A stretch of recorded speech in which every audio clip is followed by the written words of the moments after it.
Welcome to the Burn Bootcamp podcast. I'm your host, Morgan Klein, co-founder and CEO, along with my husband and company visionary, Devin Klein. And together, with our amazing team, we are going to help you push past your limits, not just physically in our gyms, but right here, mentally, emotionally, and spiritually on the Burn Bootcamp podcast. Together, we will take on challenges and break through barriers to transform into the best possible version of ourselves. We are more than a gym. We are a community. Your community. Let's go, Burn Nation. Hey everybody, welcome to the Burn Bootcamp podcast. I am your co-host, Devin Klein, and I am the visionary, along with my wife and co-founder, Morgan Klein. And today we got a very, very special guest to interview, one of our own, Wes Henderson. Listen, Burn Bootcamp owner, 3 locations with his amazing wife, Julie, in Louisville, Kentucky area.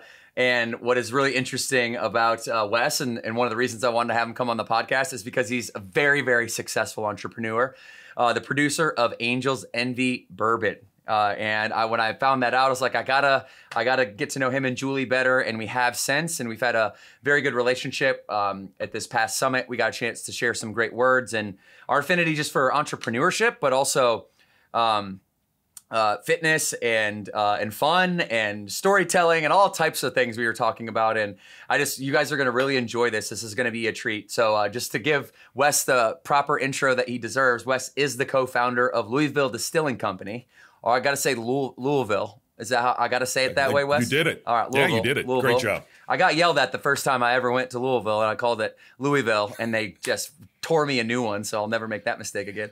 Like I said, the producer of Angel's Envy Bourbon. In 2019, Wes was inducted into the Kentucky Bourbon Hall of Fame for his work at Angel's Envy and his contributions to the whiskey community at large. Wes has since stepped down from his role with Angel's Envy and is focusing on other endeavors like his Burn Bootcamp locations. Currently, his wife and him are multi-unit Burn Bootcamp owners. Like I said, 3 locations throughout the Louisville area, and he's not giving up his love for bourbon, obviously. He's going to continue down that path, and he'll tell us what he will about that today. With his newest project in the works is Saga Spirits and True Story. So Wes is going to talk a little bit about that, and he's planning to develop another distillery. So I know a bunch of you like to go out and do your bourbon tours, your whiskey tours. Now you're going to run into Wes out there after listening to the podcast, and you're going to give him a high five because you'll have Burn Bootcamp in common. But Wes, we're so excited to have you today, my friend, and we're going to kind of go back into your story a little bit. But first, what's going on today? How are you today? How are you feeling? Yeah, I'm great, and thank you so much for the kind words and the intro and everything like that. I love the podcast, and it's I've been wanting to do it for a long time. So thanks for finally letting me break you down and allow me to come on here. I appreciate that. Devin, today's been the last 24 hours have been phenomenal in our business. We've had can't really be specific about the milestones, but just 2 huge milestones of creating this new business. And some distributors just bought a bunch of product. Our first sales actually for the new brand, and to have that happen in 48 hours, we've essentially sold out all of our 2024 inventory in 48 hours, which I'm on a huge high. I'm on a huge high. I've been giving high fives to everybody around the place, as I should be. So, but thanks for asking, Devin. It's I'm excited, and you got to take those victories, man. I mean, as you know. Every day we get out there and bust our asses, and and sometimes and things don't always go the way we want them to go, and you got to celebrate those victories and ride high and just move on to the next thing. Yeah, that's one thing I tend to struggle with is we have such high expectations of ourselves, and maybe that's a blessing and a curse simultaneously, because when you hit that goal that you've been imagining in your head for the last 5 years or however long it's been since the concept originated. You rehearse that this is my experience, right? I rehearse the outcome and the success manifesting itself so many times that by the time it actually comes, there's sometimes that I feel like I have to manufacture my excitement in a way. Do you ever feel like that? Or there are certain times when you do feel like that versus when you don't? And is this one of those times, or this is like I know everyone around you is excited, but is Wes... Is that enthusiasm already past, or is that truly here today? Or are you just feeding off other people's enthusiasm? In this case, especially, the enthusiasm's really there. But in general, you're right. I think we have that enthusiasm. It's an undercurrent a lot of times because, Devin, we've gone on to the next thing a lot of times. And to truly take the time to step back and savor. And it's not so much just a pat on your back thing. I think you have to, because in order to give you the fuel to move on to the next thing, you have to take those victories and bring them out from the undercurrent and bring them up front and have moments of joy, visible joy. And that's hard to do, man. We're on to the next thing already.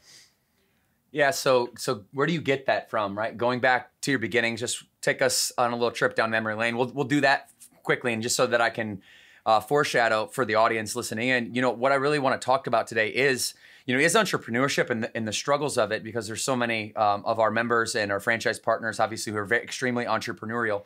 And that is one thread of what we talk about here on the podcast. But also, alcohol is, in my life, it's a very touchy subject because, I grew up, as you know, with my father being in and out of jail, in and out of prison, mostly due to overconsumption of alcohol. And, and so, I'm very sensitive to it nowadays. I consume alcohol because I don't believe personally, like, all or nothing, like absolutism, like absolutely nothing at all or everything. I have to try to live in the middle. And so I want to talk about that with you, and just your responsibility as somebody who is pioneering this industry with some of the coolest brands out there in the bourbon field, and kind of just what your perspective is, right? You can be a great entrepreneur, and you can have your core values at the heart of what you do and do good for people in any industry, or you can be an entrepreneur and be successful and have your own intentions, your own selfish expectations. And obviously, you and I connect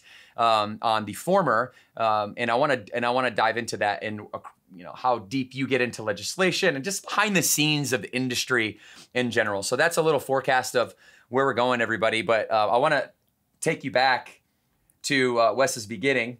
So Lincoln Henderson was a Hall of Fame master distiller. And is that where your love and passion for bourbon came from? I think so. It took me a while to really get my love and passion for bourbon as a business for me, because I grew up in it. It was what my dad did for a living. And when that's what your dad does, it's not always necessarily the sexiest thing in the world.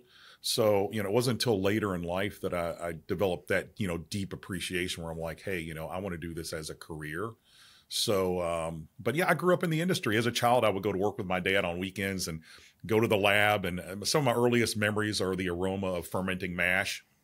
So, I think I caught the bug there for science, but it wasn't until later in life that it manifested in a way, until after I'd done other businesses too, Devin, that I drifted back into the spirits world and thought, Dad's got such a legacy. There's that family history. I don't want to lose that. So I just decided to build on it from there.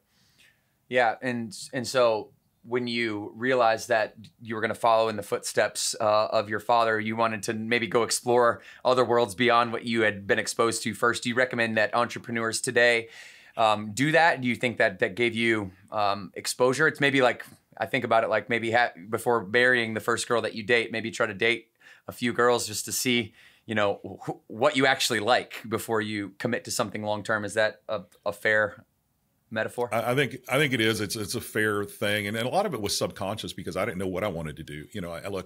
I hate to use the word serial entrepreneur, but I think that's an apt description. In that, I've had a million ideas, a million crazy ass ideas, and every once in a while, one of them works. And Julie's been on that roller coaster ride with me. But I look, the accumulation of experiences is that's what gets us where we are now. And that's life for everyone. And if you take out any of those things along the way that, let's say, I didn't do, I might not have achieved what I've achieved now. So that's the good and the bad things.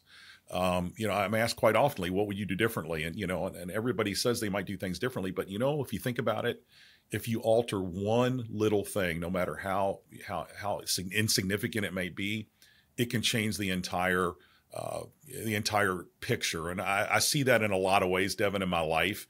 I see it with my work. I see it in my family. I see it in emergency services where I work as well. One alteration can change your entire life. So I keep it the way it is, man.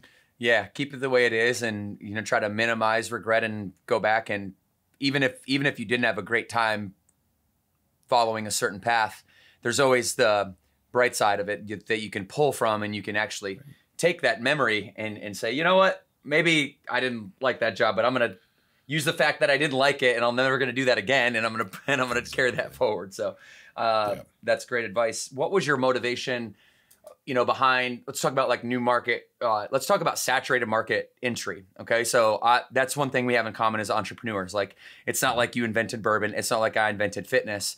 We were able, in Angel's Envy, it wasn't like it's an old brand. When did you find, what year? Started in 2009, launched in 2011. Right. So new as new can be, right? So Burn Boot Camp 2, 2012, really launched in 2015 into the marketplace. And how do you think about new market entry into a saturated industry like ours? How do you differentiate yourself? Because you'll hear one side that says, find the big idea, find the one, Peter Thiel says that, find the one big idea that nobody else is thinking about. I'm like, all right, Peter Thiel, I'm not that smart. So I got to go to a proven industry and find my way in somehow. That's how I thought about it. How do you think about it? I think you can do either one. You really can. And with Angel's Envy, we're blessed. Angel's Envy is a multi-billion-dollar global brand now. It started in my basement, just like you started in a parking lot. Very similar notion. The way that has grown has been nothing short of incredible. Now, the landscape's changed a lot. So you've got Angel's Envy. I started in 2009. And you've got this new brand I'm starting now. So the landscape is a little different. In 2009, the bourbon market was not as saturated. There were a lot of brands out there, but it wasn't saturated. Now it is saturated. So the question we asked ourselves with this new project is, does the world need another bourbon? And the truthful answer is it probably doesn't need another bourbon. But what it does need, and what it will accept and will embrace, is a bourbon that's authentic, a bourbon that has a different story, or a good story, and a twist, possibly a unique way to approach it. So that's how I look at market saturation, is that, I'm fine with that. Guess what? I'll go head to head with everybody else, but I'll make a better product, just like Burn does. There's a lot of other concepts out there, but guess what? We do it better than anybody else does, and I'll die on that hill. Yeah, definitely. And I would assume that because of that philosophy, you're staying super close to I wouldn't know how to quite language it, the batching or the production. You're staying super close to the production, to the quality assurance, to the actual product itself with that theory. The same way if you look at my whiteboard, it's got workouts, deconstructed, what we're going to take away, what we did yesterday, what we're never going to do again, the next idea that's going to sprout from that. Are you an engineer in that way too? Is that part of the differentiation? Is that what you mean? Engineer is a good word. Air traffic controller is probably a better way to look at it. I'm definitely not an engineer, because engineers are very detail oriented, and I'm all over the place like an ADD maniac. And so details are not my strong sort, but a strong thing. But 50,000 foot view, look, but all the details matter to me. I might not be the right guy to engineer all the details, but every little thing I notice, everything is critical to the success of the brand, the quality control, all the development we're doing, all the branding, all the point of sale, all those details matter, Devin. And if you start to give on those little details that you think, well, that's not a big deal, those are all related to your brand, and you start to give on those, then that's the beginning of pulling out a little brick every day in your house. Yeah. So I'm very much focused on those details. Yeah, it's the vision. You're saying the vision and the detail and the contrast between the two, being able to laterally shift between the two, is a marker of great entrepreneurship. Like, I'm not going to walk into the parking lot, see gum on the sidewalk outside of the building and not pick it up, and then not address it. Like, no, our culture is we don't have gum on the sidewalk. Right? That's a little thing. Some kid's going to step in it, right? So, but those little things, Devin, make me mental. They make me mental. Look, I can handle the big things. I can handle anything. We'll figure it out. That's, once again, goes back to emergency services. Look, I live in the world of how things can go wrong.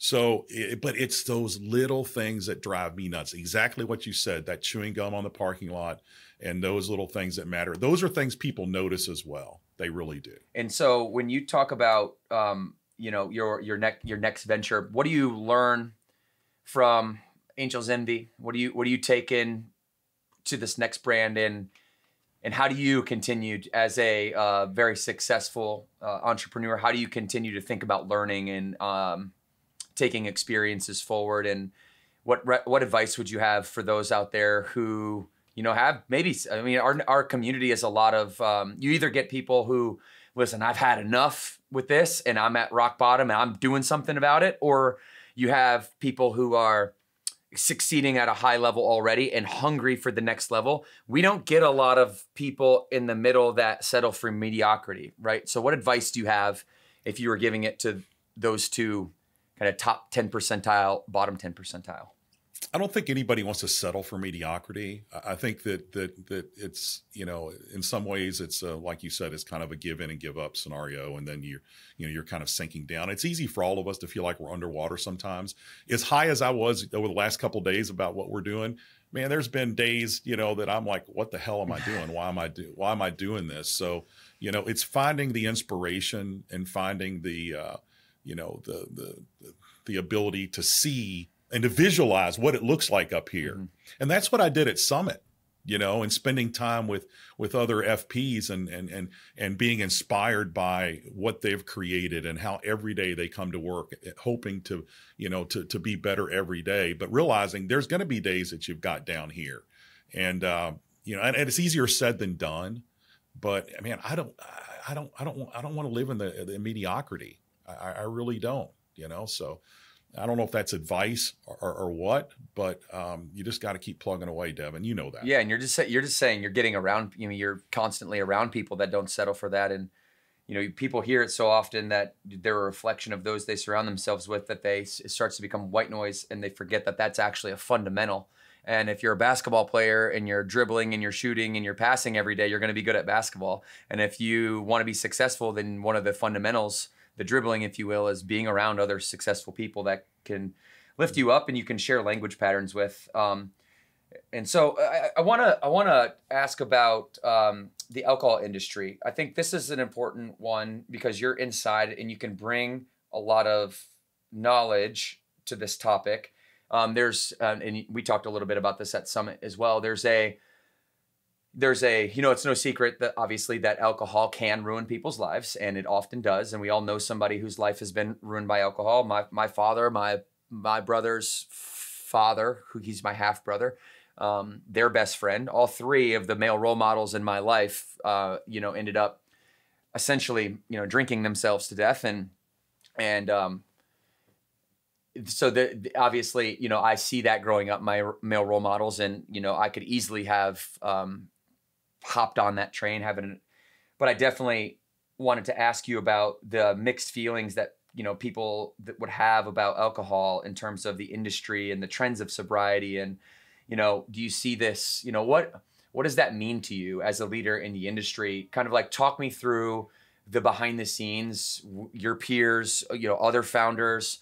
When you guys sit around a table and you're talking about these subjects, you're creating products that have such a high spectrum of emotion attached to it, right? You have, the bourbon that brings you back to the day that you were married and the toast that you had, and it was the most beautiful, ceremony, and with cheers with your boys, and it was on the first time you had one ice cube in a glass and you had a bourbon, and you were with your dad when you're 21, or there's so many positive stories that come out of it as well. And I don't want to pretend like there's not, but there's also a lot of negativity that comes with it as well. So as a founder, as a pioneer, as a leader in this industry, give us the behind the scenes and take some space for this one and kind of walk us through how you think about it, how your peers think about it, what responsibility do product makers have to the behaviors of consumers? There's a lot there. There's a lot to break down. I guess first of all, spirits have been around for thousands of years and enhance our social experiences, just like you said. At the end of the day, you have a cocktail. You're getting together with friends and start sharing stories. I really look at bourbon as being a facilitator to storytelling. But like anything else, and this doesn't oversimplify things, but anything in life that's done in excess can be bad for you. Certainly alcohol has the ability to do that. And it does. Certainly there are issues and for people who overconsume. There's no, you can't pretend that doesn't happen. But I think in the industry, we do a really good job of being responsible and encouraging responsible consumption. That doesn't mean the message always gets through. But as an industry, we meet consistently. We have a lot of self-imposed rules on how we advertise, where we advertise, the content of the advertisement, not having any content which, can in any way exhibit spirits being overindulged to people who are underaged. We won't advertise in a place where there's, we're not going to put a billboard at a Little League ball field. That's an extreme example, but those are self-imposed. Nobody makes us do those things. For me, it is very personal. I have 6 children who I have out in a part of the business, by the way, to see the consequences and 4 of us are firefighters or in law enforcement. I myself right now still work active in law enforcement, and I have seen and deal with still, on a frequent basis, I see the results of poor decision-making that takes people's lives, because that's what I investigate. I investigate fatalities. So I have an even more keen awareness of the consequences in our business, we are very stringent on how we portray those messages and how we talk about and how we present. I'll give you a good example. I get asked every once in a while about using with Angels Envy in videos, for example, rock videos or country videos. I have a friend who's a huge country music artist that used it in one of his videos. The first thing I ask is, how's it going to be portrayed? In what context is that product going to be placed? And if it's not portrayed in a context that's consistent with our values, then I don't care if Taylor Swift's putting it in a video in front of billions of people. I'm not going to let my product be used like that. So I know that's a long-winded answer, Devin, but there's always going to be overconsumption of things in life that we enjoy. Yeah, and I'm glad that you put it that way, because it's true. I mean, there's even such thing as water toxicity, that you drink too much water, and if you over-exercise, you can really hurt yourself. It's really bad for you. And that is just a common thread. But you do have this whole class of people that will say, no, you product maker, you fitness guy, you're the one your workouts are too hard, too much, too this, too that. That's why I hurt my ankle. Or no, you product maker, you're the one who put this product in the marketplace. You're to blame. And, I'll make a comment on that because it's very common. It's like people expect the world around them to change so they don't have to change internally. And really that person, I have empathy in a deep way, because they're really crying out for help. They're really saying, I'm just trying to be heard. Like, somebody please listen to me, right? Help me. This is the only way I know how to be helped. I don't want this behavior to happen anymore. If they're talking about themselves personally, but they don't know how to change internally. And that's where we do a lot of our work, from the inside out. What do you say to people who might say, hey, Wes, listen, you made Angels Envy and my dad, drank it until he couldn't breathe anymore, and they place the blame on you. First of all, I won't assume that what happened to you. Does that happen? Have you had interactions like that at all? Or do you think, generally understand that because the alcohol industry does I'd say pretty solid job all the way around of portraying products in a responsible way? Most of the major marketing is like drink responsibly at the end, that subtle kind of reminder. It's always there, like you were saying. Do you run into that? Is that something that, I've definitely heard it before, but from your perspective, have you? No, I mean, not really. As far as people coming in directly bringing it up, I'm not afraid to talk about it. And I have these same conversations just like we had, and the same conversations we have in the industry is that, anything in moderation, everything in moderation really is essentially, look, I'm in a good place with the product we produce and the responsibility that we encourage. And, I also, once again, I'm keenly aware, because I see the tragedy all the way around of the results of, and Devin, it's not just consumption of alcohol. These investigations I do are the result of, most often, the result of poor choices that we make. That's just, unfortunately, that's the reality. Well, my father-in-law LB and I split a shot on the rocks of the Angels Envy you sent me, and it was a beautiful moment. So I appreciate that. I look forward to getting the new brand as well. And I appreciate you just taking some time to go behind the scenes. And it is what it seems, to us as consumers, and the responsibility. And I believe this about my father, and I've since forgiven him for his addictions and how his addiction overshadowed the love that he had for me. That's what I was really missing. It wasn't the alcohol I was mad at. It was the love that I was missing from his decisions and his behaviors. And, I've since forgiven him, which is the only way I could move on. And it wouldn't be okay. It wouldn't be fully forgiven if I said, I can never have a glass of alcohol because my father couldn't handle it. That to me is letting somebody else control your life and hold power over you. And so now I control it myself. I have as very addictive personality. And I take 90 days at the end of each year to stay completely dry. And then, maybe once every couple weeks, I'll have some social alcohol. And that's what Morgan and I like to do. And we don't like to tell ourselves hell yes or hell no, or all in or all out. It's in moderation. And so I'll switch gears because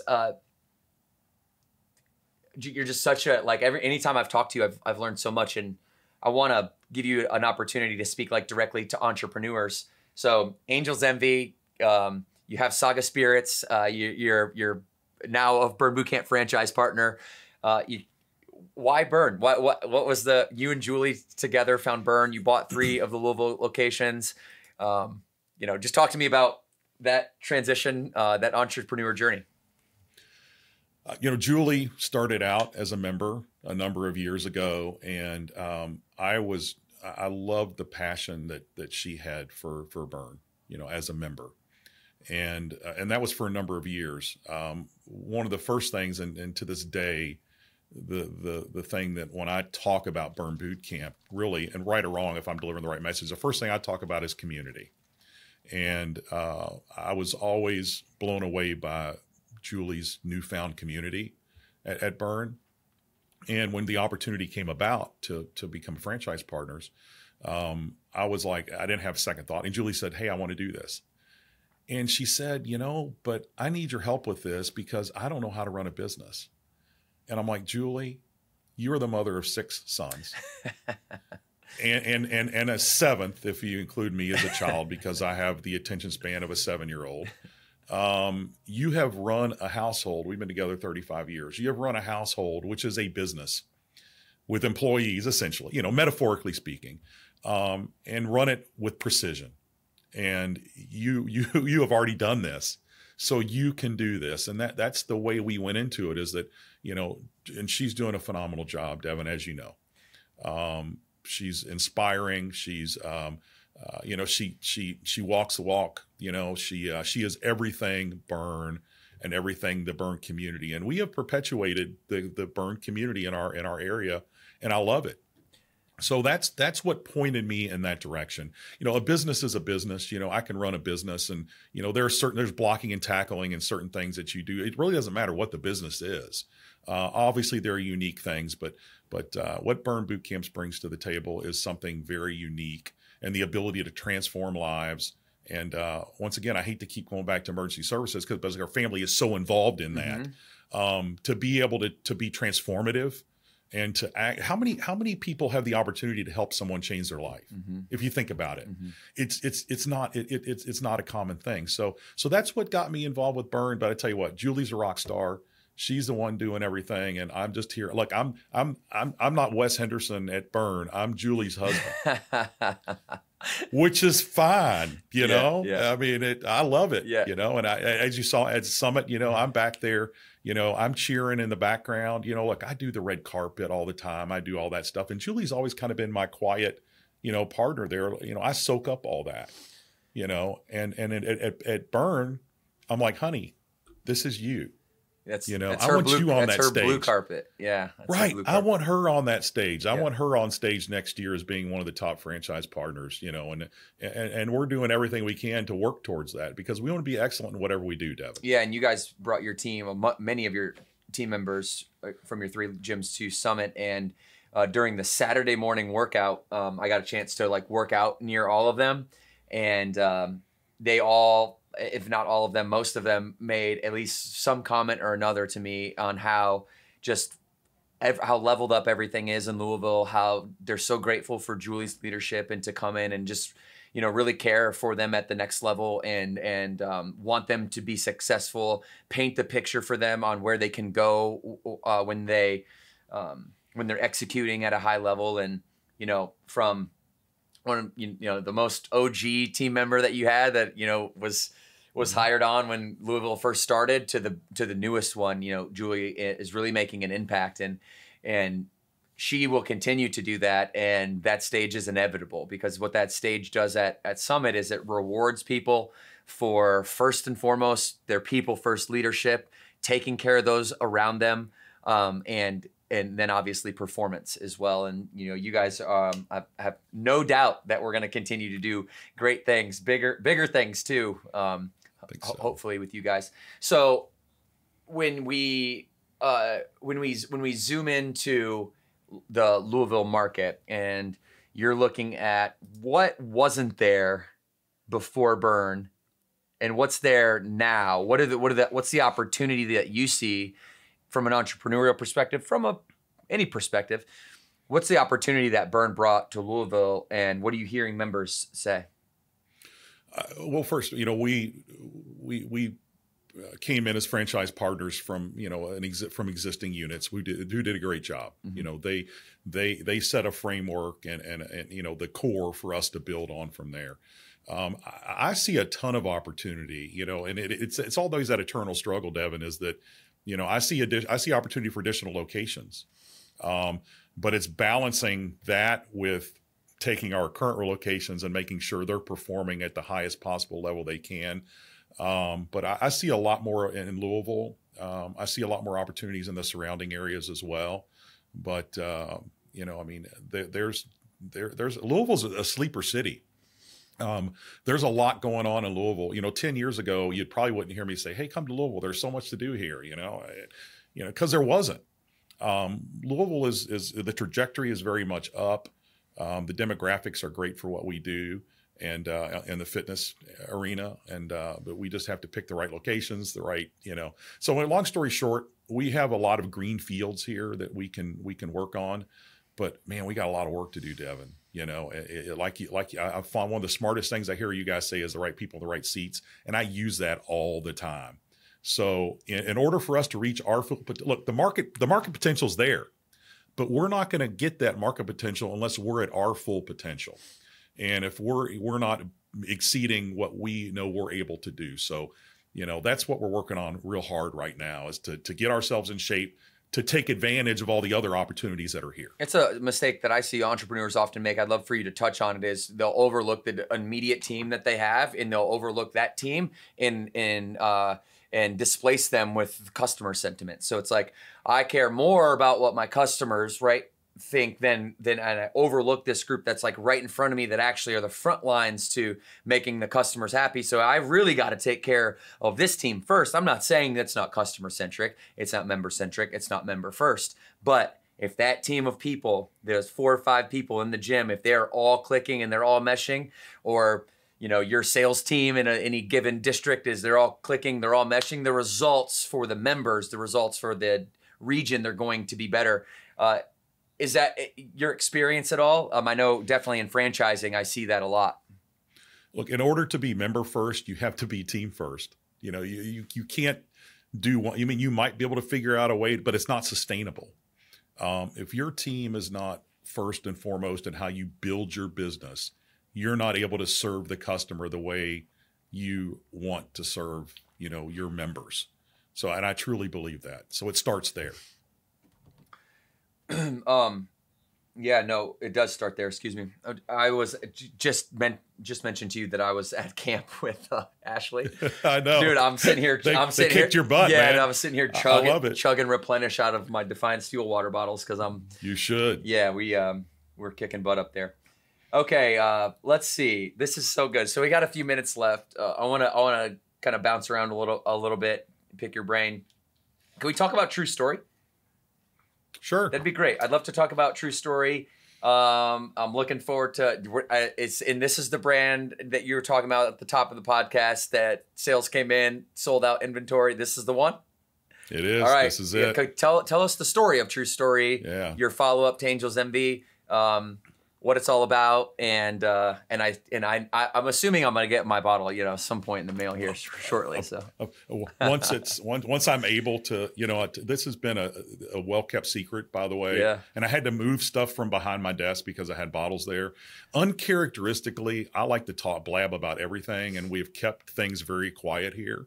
On the shape of the bottle. Now we've slowly been releasing the name and everything. So TrueStoryWhiskey.com is where we are with that. But Devin, I sold Angels Envy to Bacardi, and my intention was to retire and do absolutely nothing. And like probably a lot of people listening to this podcast, you realize I'm not built that way. I'm not wired that way. So, I had this idea of maybe creating a new bourbon brand with my kids. And so we bought an iconic property in outside of Lexington, Kentucky, the Kentucky Castle. And we thought it might be fun to build a bourbon distillery associated with that. So we're off to the races. We just announced a $92 million distillery. Last week, the governor announced it at a press conference with the governor. So here we go. Here I thought I was going to be doing nothing.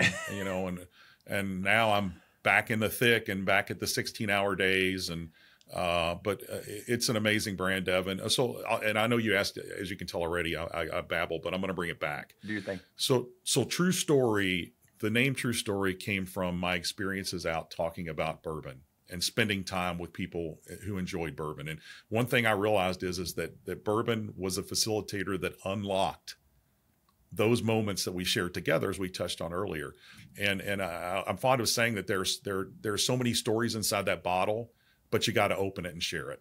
And if you don't open it and share it, those stories may never be told. And if you think of how many times you're talking to somebody and they say, "Oh, wait a minute, True Story," and then they, and that's where the name came from. And it's an iconic package. It's amazing liquid. And here we go, man, back to the races. And I'll say one more thing, and then I'll let you ask another question. But I have a good friend, Tito, who has a little brand called Tito's Vodka. And Tito told me years ago, we were in Texas at a convention, and I said, "Tito, what are you going to do with this? What's your end game? Are you going to keep it? Are you going to sell it someday?" And Tito said, "I'm not going to sell it till there's a B next to it, as in a billion." And I'm looking at Tito. I'm like, "You got this little Texas vodka. I mean, that's wonderful thought. Good luck with that."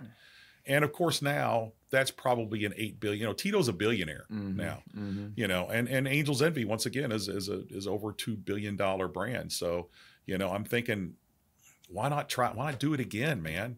And I'm having fun, brother. Yeah. No, you definitely. When you first told me, I think you told me about it a little bit.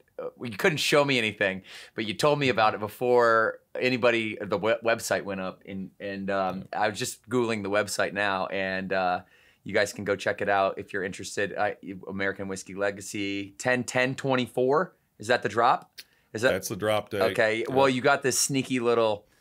I know. Yeah, that's good. Whoever did your marketing and branding for this, they know. Obviously, you guys know what you're doing.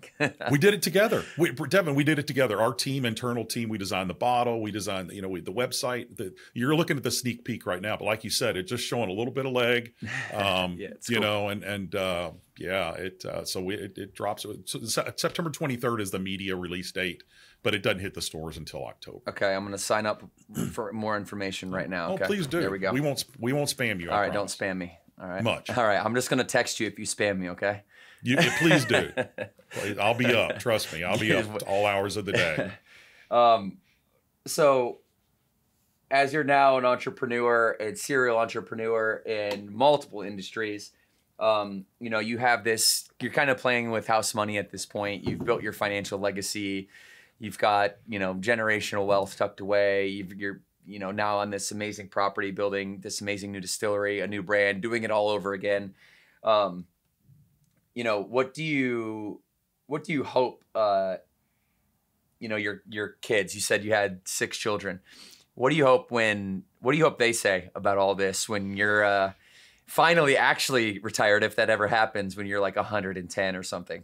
What do you think what do you want them to say? What do you want your legacy to be with all this, you know, 16-hour days that you put in and Yeah, that's a great question. You know, I it's been a joy for me seeing the boys grow. And you know, when I started Angels Envy, the youngest wasn't even 21 yet.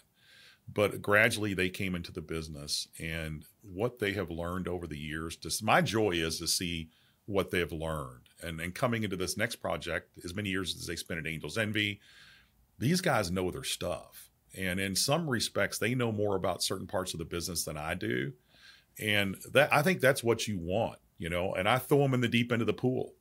I'm like, guys, here you go. You know, now certainly I'm not going to let them drown, but I'm going to let them jump in there. I'm going to let them figure it out. We're not going to give everything to them. It's very easy to do, you know, when you're blessed with a certain amount of success, is to you know, to hand your kids a bunch of stuff. You know, my kids are working in all aspects of the business. They know all aspects of the business. So I think what I'm most proud of is to watch them grow. And now I have my grandchildren. I'm seeing them grow. I am equally as impressed with, or actually probably even more, Devin, with they're great humans. You know, the public service aspect of it, you know, how they work with their children, you know, how they invest their time, talent, and treasure in things that are beyond things that are visible success. You know, I'm very proud of that more than anything. Is that partly what was the motive? Because we all want to touch on emergency services. You've mentioned that several times. It's obviously a very big part of your life. What motivated you originally? When did that start? And how has that been a part of all this? I started as a firefighter about 15 years ago. It was just something I wanted to do. You know, it was obviously much late in life. I started out at a volunteer fire department, which serves the whole community, as a matter of fact. So any emergency, we respond to it. And then the boys drifted towards that. They joined the fire department and, you know, became EMTs and all this other thing. And then I transitioned. I realized I was too old to be going into burning buildings. Transitioned more into a law enforcement role now, where I do death investigations. I know that's kind of dark, but you know, any fatality, you know, I tell people, unfortunately, if you get shot, stabbed, run over, blowed up, car wreck or whatever, I'm there. So we're all doing those things. I love my work there, Devin, because of the number one, the investigative aspect. I'm solving puzzles, you know, if you think about it. But you know, something, I get to work with people in the darkest days of their life.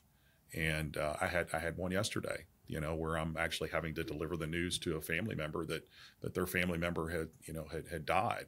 So, you know, it's very rewarding for me to be able to step in and provide a measure of comfort to people in a horribly dark time. And the boys experience those similar things doing what I do as well. So yeah, that's a big part of our life, Devin. It really is. And that's a big part of Julie's life, because, you know, her husband and her boys are going out to situations where they may not come back. You know, I mean, you know, I'm in dangerous situations with guns and drugs and, you know, death and everything else. And the boys are in. So, and Julie's always been very supportive of that also. So, and at Burn, we are very supportive of the first responder community.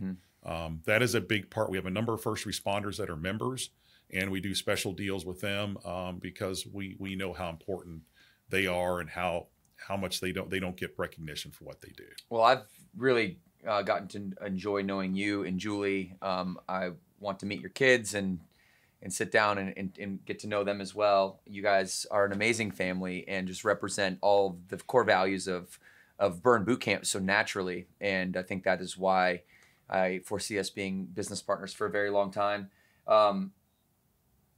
There is this thread with community service, and even even through all of the bourbon brands, there's this notion of, I want to bring people together. I want to connect people. I want to help my community. And it's just so obvious talking to you that you're a servant at heart. And so I'd like to end our conversation, because we both got to get out of here. I'd like to end our conversation with Wesley's biggest advice for just life in general. Maybe you can draw from like your core values as a family. What has made you successful? A lot of times those who have never experienced success feel like you have to sell your soul, to experience success. And you don't need an ultimatum. That's not the case. If you don't believe that, like whatever you believe, you will be. And so, I know you and I both believe that we don't have to sacrifice or have an ultimatum for our family life over our entrepreneurial life. And in fact, they both compound each other to make each other better. How do we get there? Maybe give us some principles, some parting words on your philosophy for just life in general. Oh, wow. That's a tough one too. Because just like you, every day I get up and clock in and do the best I possibly can. And really I don't really know what defines what's ultimate success, Devin. I mean, how do you at the end of the day say, I'm successful? Yeah. And where I've found the most joy in success is the balance I have with family and those other things. And without those things, and I agree with you 100%, is that all those things perpetuate each other. And yeah, you can live in this vacuum and have material success and have all these other things, but if you don't have those things in life that bring you joy, and I believe true joy. Yeah, look, I love sitting on a yacht down in Miami. That's joyful. It's not my yacht, trust me, I don't have a yacht, but I enjoy that lifestyle, and I enjoy that just to be able to sit back and breathe and say, this is relaxing. But that's fleeting. Mm-hmm. That's fleeting. So really, I think that to be able to embrace and enjoy true success, you've got to have things beyond that. So, I don't know, it's cliche, but just keep plugging away, man. That's what I tell people all the time, and have that balance. Maybe that's why it's cliche, because that's as simple as it is, right? Just every day you wake up and try to just improve your life. Be a little better. Be a little better. Be a little better. And guess what? Today you might not have been a little bit better, but you woke up hoping and trying and getting there. And look, that in it. Look, if you make it through the day and didn't get any worse, then that's a victory. Right. For sure. I mean, think of all the crap that's going on now around the world and everything that's happening. So, once again, I see inspiration in everywhere. I see inspiration in, and our franchise partners. I see it, walking out on the streets. I see it, I can see inspiration in somebody that's homeless and doing everything they can to make their life better as well. Yeah. So, I love that. You got to look for those things too. Well, think about how we're always looking. I'm sorry. As we talked about earlier, in enjoying those victories, we're always looking ahead, and we're not slowing down to take the time to enjoy those things that matter. And those, I'll say one last thing. To me, the most profound things happen in the area of the unexpected. And it's those things in life that happen unscripted, unrehearsed, and sometimes those things are the most impactful and the most life-altering things. But you have to be able to recognize those things when they happen to you. And if you're going 1,000 miles an hour every day, you might not notice those things. That impactful, it seems insignificant, but it may end up being the most impactful thing in your life. Yeah, what I kind of gather from you is that your definition of success is like, it's not material based, but it's more people based, like doing what you like to do with who you like to do it with, like where you like to do it and when you like to do it, and something like that, right? None of that has anything to do with money. So success isn't entrepreneurial by all. That's one form of success if that's how you define it. But I know that there's people that don't want my life, and there's people that shouldn't want it because it's hard. It's very hard, and yours as well. So, it's to each his own. And well, Devin, I guarantee there are a lot of people that want your life, but they're not willing or don't want to do the work it takes to get there. Yeah, to go through those hard days, to feel the pain of what it's like to work your face off day after day after day after day after day and get no results, and then get no credit and get no pat on the back, and just have to wake up in the face of misery and do it again. And it's not all that way, but it's more that way than it is woo, we just went public or whatever. Exactly. Very few of those days. So exactly. Well, I've loved chatting with you. I know we both got to jump here. Thanks. Yeah, for sure. Guys, listen, please go check out. The website is truestorywhiskey.com, and you guys can enter your email there just to get to know a little bit about it. Go to my Instagram too, KY Bourbon Maker, KY Bourbon Maker. That's Instagram and Twitter. Love to interact with people. Please follow me. Please say hello. I'd love to hear your burn stories. Yeah, for sure. Maybe we can have a True Story booth at the Friday night party at Summit next year. And done. Yeah, we're doing it. Yeah, okay, we'll do that. We're doing it. We're doing it. We'll get some cameras on it. We'll do a little collab. I'll tell you what. I'll say this right now. I'm gonna fill out the application to be a speaker at Summit next year. I'm doing it. Let's go. Come on, bring it. So if I can make it through that vetting process, you had a great guy this past year, and man, I was working on it earlier today. So for your consideration, there might be a bottle of bourbon for it in you too. See, you know how to bribe me. There you go. Yeah, no, I got Thanks, brother. Hey, listen, man. Thank you so much. Thank you, Wes. I really appreciate being here, and I love your work, and I love the work of the entire burn community. So I appreciate you too. Likewise, admire you very much, and what you've done is incredible, and I know what you'll continue to do is incredible in the alcohol industry, and then in the fitness industry. We're gonna do some groundbreaking things as well. Wes Henderson, everybody. Thanks for being here, Wes. Thank you. 2 claps on 2. 1, 2.